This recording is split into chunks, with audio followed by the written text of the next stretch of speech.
Sir Bernard Hogan-Howe is the man the Prime Minister and Mayor of London want running the capital's police.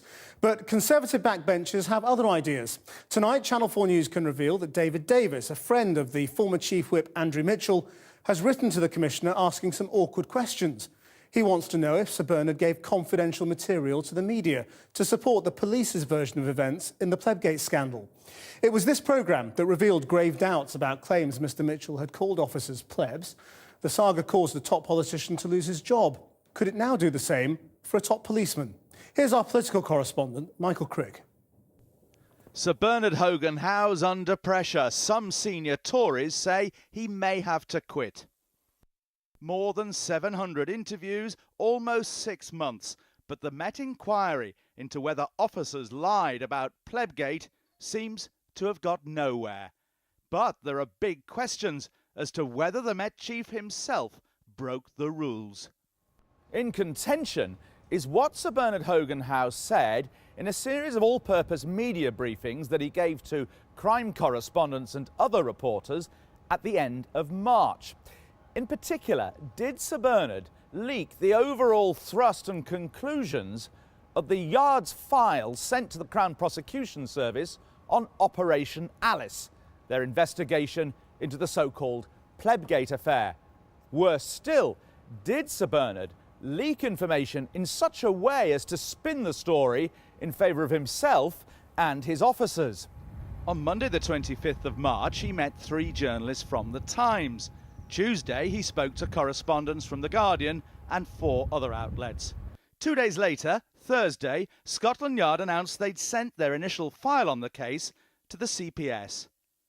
And that Friday, The Times published a front-page story saying the Met inquiry had found no evidence that Downing Street police officers lied.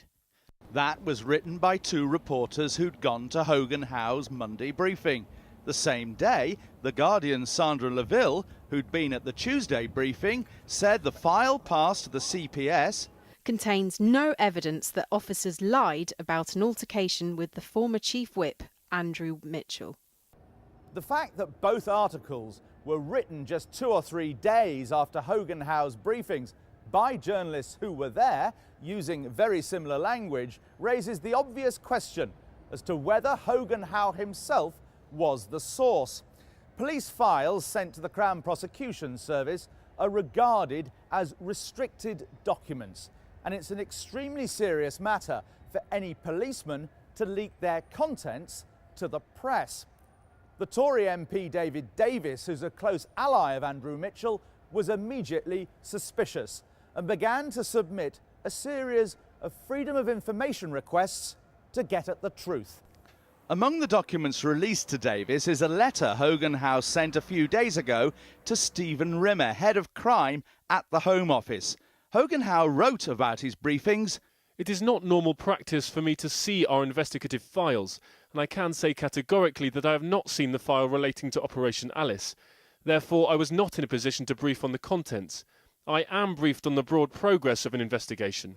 Hogan-Howe admits, though, he did discuss Operation Alice with the journalists in terms of the reputational damage of the Mitchell story, and says his press briefings were held on the strict understanding that they were not for publication.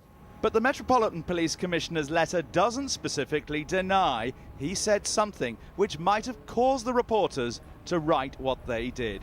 So, last Friday, David Davis shot back with tougher questions, asking Hogan-Howe, "Can you tell me categorically whether you said anything to those journalists that could have led them to write the stories that appeared in the Times and Guardian? In particular, did you give them any grounds whatsoever to write that there was no evidence that police officers had lied?" Davis adds that Hogan-Howe's admission that no notes were taken of the briefings is a serious breach of the guidance that you issued to your own officers in May of last year.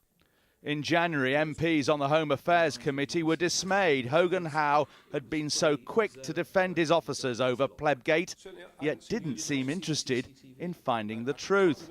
Did you not think of asking Jeremy Hayward to provide you, the Cabinet Secretary, to provide you with a copy of the CCTV? Isn't this a basic policing instinct? The Met chief can expect more tough questions on his briefings for journalists when he meets the committee later this month. And the story could well come up at Home Office questions in the Commons tomorrow.